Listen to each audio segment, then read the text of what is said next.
بسم الله الرحمن الرحيم. متتبعي ومتتبعات قناة المقنع، السلام عليكم وأهلا وسهلا ومرحبا بكم في حلقة جديدة. كنحييكم وكنرحب بكم وكنتلاقى معكم من جديد بحول الله وقوته، ونتمنى كاع المتتبعين يكونوا بخير وعلى خير وبالصحة والسلامة إن شاء الله تعالى.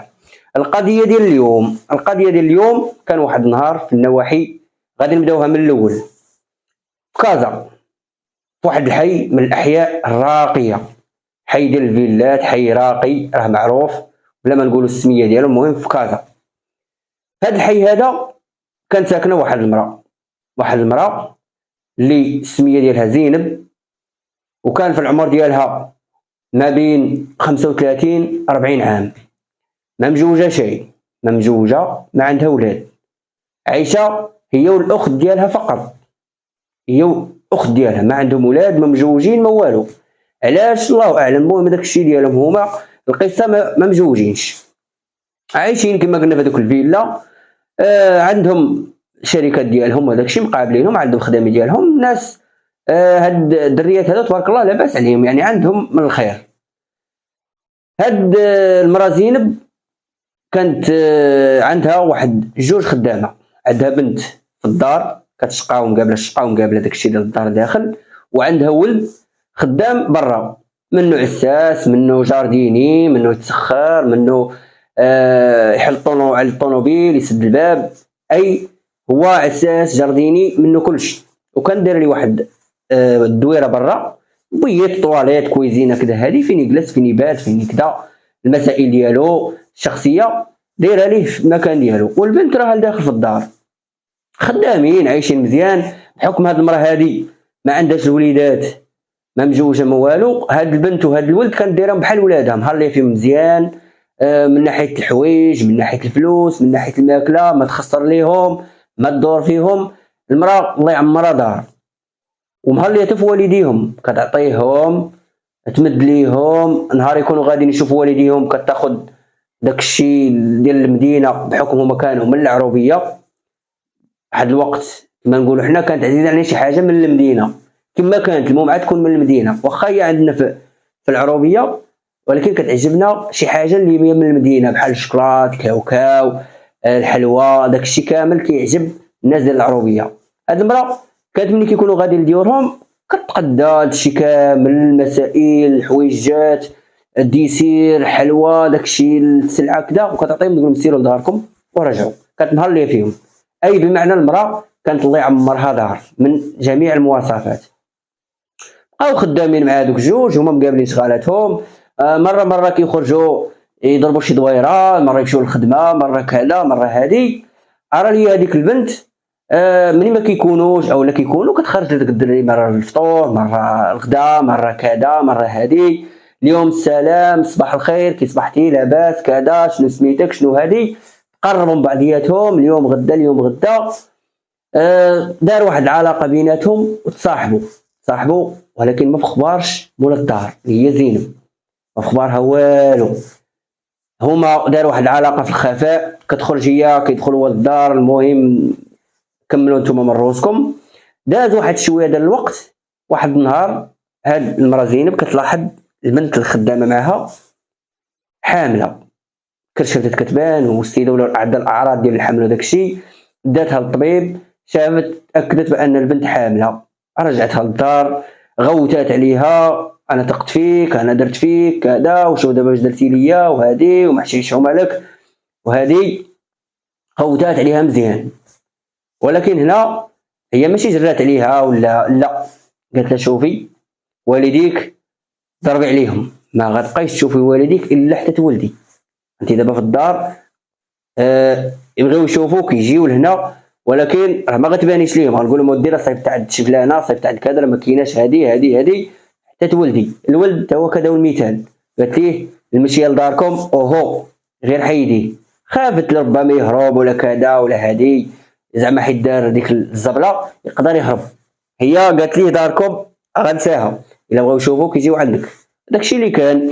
الولد كيجيو عندو دارهم، كيجلسوا معاه في داك البويت برا وديك الكويزينه وكذا، يشوفوه يضحكوا معاه كذا هادي، ومن بعد كيمشيو بحالياتهم. البنت كيجيو دارها والديها يشوفوها، كتقول لي ما ديرها صيفط عند اختي راه مشات كذا هادي راه ما غاتجيش اليوم ما غاتجيش كذا، كتصيفط لي مع السلام من بعيد وكذا وهادي بقات هكاك اليوم غدا اليوم غدا. دا الشهر الاول الثاني الثالث الا حتى وصل الوقت لولادها داتها السبيطار ولدات وقفات معاها كذا هادي جميع الاجراءات القانونيه دارتها جميع كل شيء داك الشيء كان هو هذاك. هزتها وجابتها للدار، لما جابتها للدار عيطات على المهم دازت واحد شويه ديال الوقت، خلات البنت سالا داك الوقت ديال النفاس وكذا وهادي دازت تقريبا واحد شهرين هكاك. عيطت على الولد والبنت جلست من قدامها، جبدت لهم واحد البركه ديال الفلوس اللي هي بركه محترمه، مدت للدري في يدو قالت له بسم الله، بدت البنت بسم الله، قالت لهم دابا غادي تمشيو لعند والديكم وما تعاودوش ترجعوا عندي صافي، نتوما راكم دابا درتو مشكله ودرتو مصيبه وإلا سمعوها والديك وخوتكم وكذا وهادي غادي يقتلوك تي البنت وغيجريو عليك وكذا وهادي، خذوا هاد البركه وسيروا الله يعاونكم الولد ما تحاولوش تجبدوه، الا جبدتوه راه غيولي مشكل كبير وكذا وهادي صافي تفهمنا يلا الله يعاونكم. داكشي اللي كان شدوا ديك الفلوس وجمعوا حويجاتهم وزادوا، ولكن هما ما رجعوش للدار لانهم داروا مصيبه وغيرجعوا للعروبيه وكذا وهادي اش غيقولوا الوالدين وهادي، قرروا انهم يبقاو في كازا، بقاو في كازا شارع تابع شارع يمشيو من هنا يفطروا هنا يتغداو هنا يباتوا هنا هادي الا حتى كملوا الفلوس. ملي كملوا الفلوس ولاو يشريو بويكيات ديال الكلينيكس يعاودوا فيهم البيع، هما في الرومبا هما في هادي هما في هادي عاشوا التشرد عاشوا التسلقيط عاشوا السرقه ولاو مخلطينها ومشاو داعوا في كازا وكازا راه غول، بقاو عايشين على هذا الحال. المراه شدات هذاك الوليد سجلات السميه ديالها اعتنت به من جميع المسائل ديالو باش يكبر. هنا المراه فكرات قالت دابا هادو طايشين غادي يمشيو دوز واحد العام ولا كذا هادي ربما غدا يتنادم معاهم الحال ويتفكروا ولدهم وكذا وهادي يعني غيديروا لي مشكل. اش غندير؟ فكرت ان تبيع الفيلا تبيع داكشي كامل ديالها، قررت ان تحول تمشي للرباط. داكشي اللي كان باعت الفيلا باعت المسائل ديال كامله وداك العقارات اللي عندها هنايا وتحولات للرباط، شرات واحد الفيلا في الرباط في واحد الحي راقي وسكنات فيه هي والاخت ديالها النيت، وداك العنوان نساتو. ولكن هنا حاجه اللي درتها زوينه هي انها دارت واحد وكتخلصوا بالشهريه ديالو. علاش؟ شنو غادي يدير في كازا؟ غادي يبقى مقابل ليها غير دوك الجوج فين كيمشيو وفين مشاو وفين كاينين بالضبط. دارت شوف المراه تبارك الله فكرات واحد النهار الولد يبغي يعرف كذا ولا هما ولا كذا هذه، المهم هي بغات درتي يكبر ويتكون وكذا عادت تخبرهم، ولكن اللي بغات تخبرهم خاصها تعرفهم فين كاينين. هي دارت واحد من دابا وخلاتو يتابعهم ومراقبهم فين كاينين، وهي مشات الرباط وكملت الحياه ديالها تمايا هي والاخت ديالها عادي. داك الوليد غادي كيكبر، العام الاول الثاني غادي مزيان، الثالث الرابع الخامس دخلاتو الروض يقرا في الروض تحضيري الثاني قرا الابتدائي الاساسي. كيشكروا داك الولد الام ديالو كيقول الوليد تبارك الله عنده واحد الذكاء واحد العقل مفتوح على القرايه، هذا وقفي معاه وخليه يقرا. قرا الابتدائي قرا الاعدادي وصل الثانوي. هنا فكرات الام ديالو انها تصيفطو يقرا في فرنسا لان لاباس عليه وشافتو قاري وكيجيب نتائج زوينه. هنا قالت تستثمر في هذا الولد، هي صرفات عليه وقادت ليه الوراق قادت ليه المسائل كلها وصيفطاتو لفرنسا يقرا. فعلا مشى لفرنسا وبقى كيقرا في فرنسا تمايا، والدري تبارك الله كيقرا وكيجتهد ومشى وقرا علمي دار علمي وبقى كيقرا وقرا على الهندسه وكمل القرايه ديالو واخيرا نجح وتوظف مهندس في فرنسا. مهندس هنا في المغرب راه تبارك الله راه الصالير ديالو راه يعيشو هو وولادو ووالديه ويعيشو مزيان، فما بالك مهندس في فرنسا. خدم واحد الخدمه زوينه وبقى خدام في فرنسا خدم مزيان وبقى كيشد الكونجي ديالو كيجي كيشوف الام ديالو وخالته يريح معهم واحد المده ويرجع عاوتاني لفرنسا، واليوم غدا هكا غادا الحياه. الا حتى لواحد النهار هاد النهار تعرف على شي بنت، واحد البنت تعرف عليها هنا في المغرب، تعرف عليها، شافها، شافتو، داو في الهضره وجابو، شاف البنت مربيه وقاريه ومخلقه وكذا وهذه، عجباتو، عجبها، كيما نقولوا داو جابو في الهضره.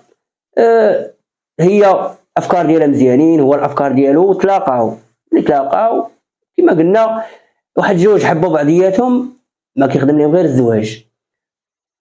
فتح مع البنت الموضوع، قال بغيت نتزوج وكذا، قالت لي مرحبا، انا هادشي اللي باغا. الانسان هو الزواج، اللي هرب الزواج راه هرب الطاعه. فعلا جا هو خبر الام ديالو، الام فرحات، وهي اصلا واخا ماشي الام ديالو مربيه، ولكن كتبقى الام ديالو. فرحات معاه، قالت الله يكمل بخير، مشي. وفعلا دار واحد النهار، مشاو خطبوا ديك البنت من والديها، قبلوا، فرحوا بهم، هادي صافي دازت الامور مزيان، خطب، عطاه مسائل، داروا العرس، داروا كذا، هز المراه جابها، من بعد واحد المده قاد لها الوريقات ديالو، داها مع فرنسا، وبقاو مستقرين في فرنسا. يشد واحد كونجي، يجي وهنا المغرب بجوجهم، يدوروا شويه، يشوفوا مو، يشوفوا والديها كذا، ورجعوا لفرنسا. بقاو، هذه الحياه كيفاش غادا.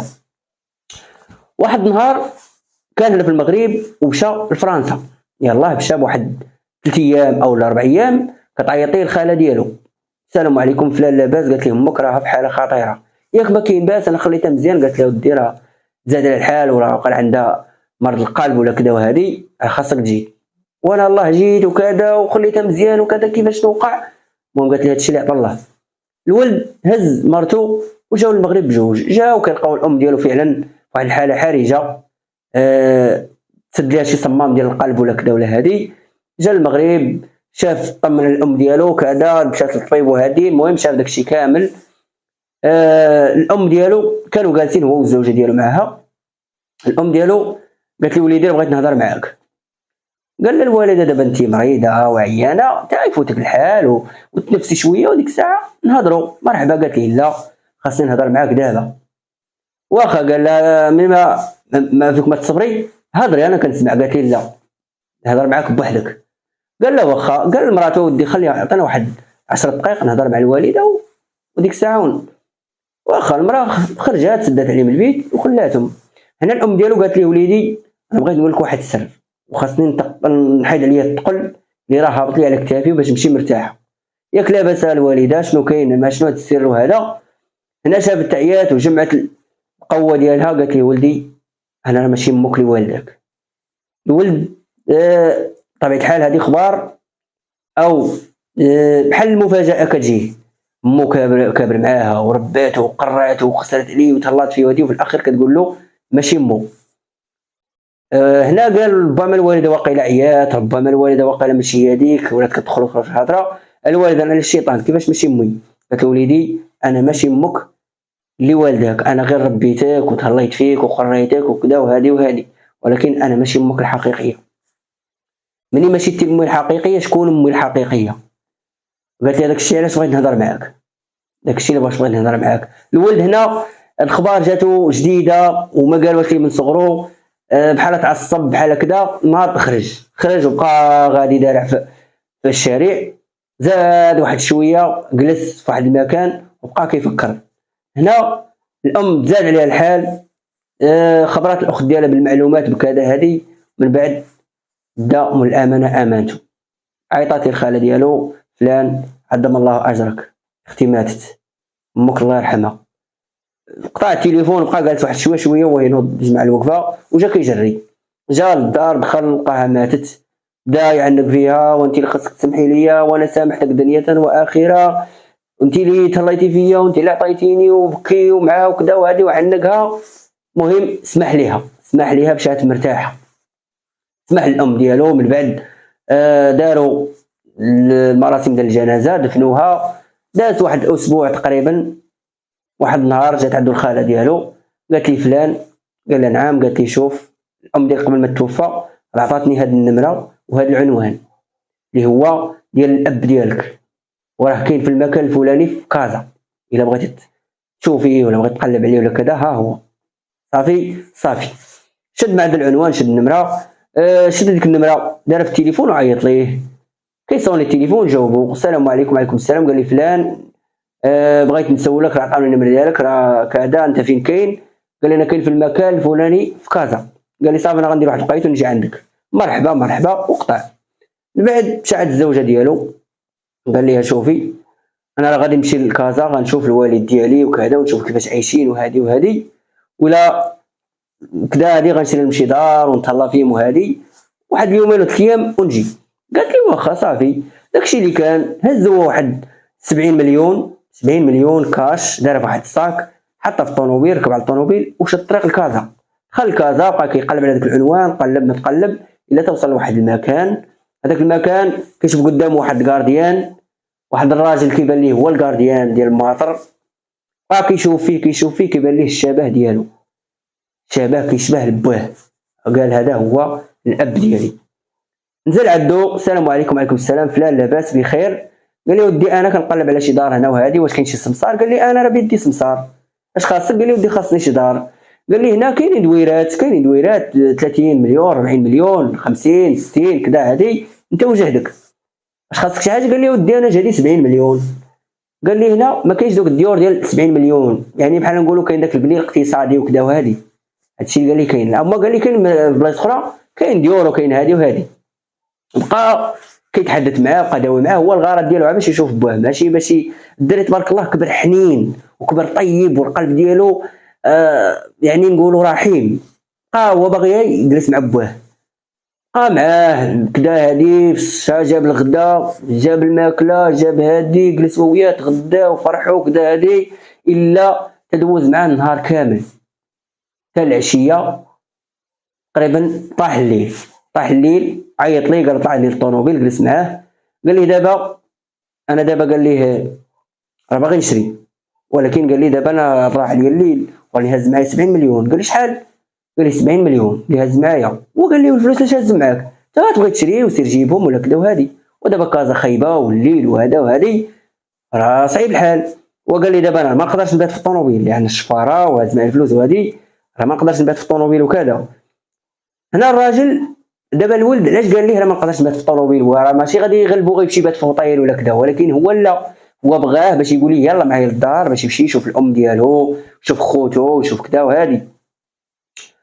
هنا لما قال ليه انا ما نقدرش نبات في الطوموبيل وكذا هادي هذاك الراجل قال ليه يلا معايا للدار بات معنا ونضحكوا وكذا وهادي والصباح نديك نقلبوا على الديور مزيانه جاتو مزيانه. قال لي واخا حتى هذا نظر. داكشي اللي كان هزوا بالطوموبيل مشاو تقداو المسائل تقدا هادي ما خلى ما جاب السيد سخي وكريم. دخل داكشي تبارك الله خير دخلوا الدار مشاو ويا دخل الدار كيبانوا ليه الدراري صغار كيلعبوا كيشوف الام ديالو الدري ارتاح كيشوف خوتو كيتناقصوا كيلعبوا. راك عارفين دوك الاحياء الشعبيه الدراري يجريو من هنا يلوح من هنا كذا هادي والام وهادي الدري ارتاح وريح وجلاس. ولكن داك الاب هذاك المجرم كما قلنا رجال وقف كازا وعاش تشرد عاش تشمكير عاش تسلقيط دوز سرقات دوز مشاكل الكحله تعلم والدم ديالو ولات فيه الجريمه. هنا دخل عند المراه ديالو قال لها شوفي فلانه. قال الدري راه جاي باغي يشري وراه هاز معاه 70 مليون. سمعي غادي نديرو ليه شي حاجه وغادي نقتلوه و70 مليون غتبقى لينا. تفاهمنا؟ المراه هي ما قالت لي كذا ولا قالت لي صافي تفاهمنا سير على الله. قال المهم انا غادي نخرج نجيب شي دواء ونجي. داكشي اللي كان مشى عند الدري قال له شوف انا غنخرج نجيب شي صخره ونجي خليك هنا جلس مع راسك. الدري مرتاح مع والديه فرحان كاع. مشى الراجل خرج جاب شي سم شوف ديال اش داك السم جابو جا داروا واحد العصيرات قادوهم عصير واحد داروا فيه داك السم وعطاوه ليه. السيد كما قلنا مع والديه ومع خوتو شد الكاس شرب ما نتنفش شربو كامل. داز واحد 5 دقائق السيد بدا النفس كتقطع وبدا كيخرخر بدا شي حاجه واحده عليه هنا بدا كيتركل شويه في الكشكوشه بدات تخرج من فمو طاح تركل واحد شويه مات. والامانه دا امانته قتلوا ولدهم. شوف هاد الناس هادو قتلوا الولد ديالهم اللي كان جاي غادي يتهلا فيهم وغيشري لهم الدار ويخرجهم من الفقر. شوف الطمع فين وصلهم؟ قتلوه. طاح، دخلوا ولادهم هما لواحد البيت وسدوا عليهم، هزوا داك الدري كفنوه فشي ليزار بشي كدا وهادي، ضربوه في واحد الموطور وزادوا به، داو لواحد المكان، حفروا دفنوا، ردوا عليه التراب كدا ورجعوا. بقات ليهم 70 مليون. 70 مليون شدوها خباوها ورجع هو لخدمتو غارديان عادي بحال حتى شي حاجه ما كاينه. 70 مليون ضرب عليها الطم. راه هي مراتو كتصوني عليه، كتصوني الغد ليه صونات ما جاوبهاش، بعد الغد ليه كتصوني التليفون طفى، خبار تقطعت. فين مشى هذا؟ ياك ما توضر، ياك ما وقعت شي حاجه، ياك ما هادي ياك ما هادي. اش دارت المراه ملي شافت الراجل تقطع الاخبار ديالو؟ هزات وجات الكازا، قلبات على داك المكان الا توصلت عند الكارديان. مشات عند داك الراجل، السلام عليكم. وعليكم السلام. فلان لاباس؟ قالت لي ودي ما جاش عندك واحد الراجل او واحد الولد شاب صغير جا كيقلب على شي دار للشراء وكذا وهادي؟ قال له فعلا جا عندي واحد الولد هنايا وراه سولنا على شي ديور، من بعد مشى ما بقاش معاك. قالت لي لا راه مشى ديك الساعه وما هضر معاك، ما قال لك والو؟ قال لي لا ما هضر معايا ما والو. وقالت لي المهم ملي ما هضرش معاك وانا غنهضر معاك. قال لك شي باس ما كاين. قالت لي ودي خاصك تعرف هذاك الولد هذاك راه هو ولدك اللي كان تزاد في كازا مع الفلان الفلانيه مع فلانه، وراه كبر وكذا وهادي، وراه كان جاي على اساس باش يشري لكم ويتهلا فيكم وكذا. الاب واش ولدي بصح؟ قالت لي ولدك هذاك. لا داك الشيء ومشى كيجري للدار، دخل عند الزوجه ديالو قال لها درنا كارثه. مالك الراجل؟ درنا؟ قال لها قتلنا ولدنا اللي كنا خلينا في كازا. واش عرفتي شنو درنا ولا ما عرفتيش شنو درنا؟ المراه ما تحملاتش طلعوا بجوجهم للسطح. المراه رمات راسها ماتت، والراجل ما ماتش ولكن عاهه مستديمه لانه تهرس ودقدق وبقى عاهه مستديمه. سببهاش ما تحملوش الصدمه لانهم قتلوا ولدهم واحد الطريقه اللي هي بشعه، السم، اعدام. طمع. سبب شنو السبب الاول والاخير؟ هو الطمع. طمعوا في ديك 70 مليون وكذا وهذه، هو راه ديالهم هذيك 70 مليون، كان غيشري لهم دار ويتهلا فيهم، ربما يدير لهم شهريه وغادي يعيشوا في الخير، ولكن الشيطان والطمع طاعون خلاهم ضيعوا كل شيء. المراه ماتت، قالوا وليدات يتامى. داك الولد خرجوا عليه وقتلوه، الاب بقى عاهه مستديمه. اذا العائله بعد ما كانت غادا تجمع وغادي يتقاد كل شيء ترشات. المراه بقات ارمله، الخاله بقات بوحدها، الولد مات، المراه ماتت، الوليدات بقاو يتامى، الاب راه عاهه مستديمه. شكون اللي غيهزو؟ شكون اللي كذا؟ وربما يصح شويه غيديو للحبس لانه قاتل بالتسمم. اذا شنو الطمع؟ فين كيوصل الانسان؟ القناعه راه كاينه في القلب، ماشي تكون عندك فلوس. شي الا ما كنتيش قانع واخا يكونوا عندك الملايين، ماشي الملايين، الملايير، وما غاديش تقنع الا ما كانت عندك قناعه. اما الا كنتي قانع واحد المهم كتقول تا راحه البال راه هي كلشي. الا كنتي مرتاح صافي، هذيك هي الغنى. تسرع ديما الانسان تسرع خيب، العجله من الشيطان. والله يهدي ما خلق، والله يغفر اللي ماتوا، والله يهدي اللي باقيين حيين ويهدينا معاهم ان شاء الله تعالى. كانت هذه القضيه ديال اليوم، ونتمنى نكون حكيتها بالطريقه اللي تعجبكم وتنال اعجابكم كاملين. وكنبغي نقول اي واحد شاف القناه لاول مره او كطلع ليه، نتمنى انه يشترك في القناه ويفعل زر الجرس باش يوصلوا اي جديد.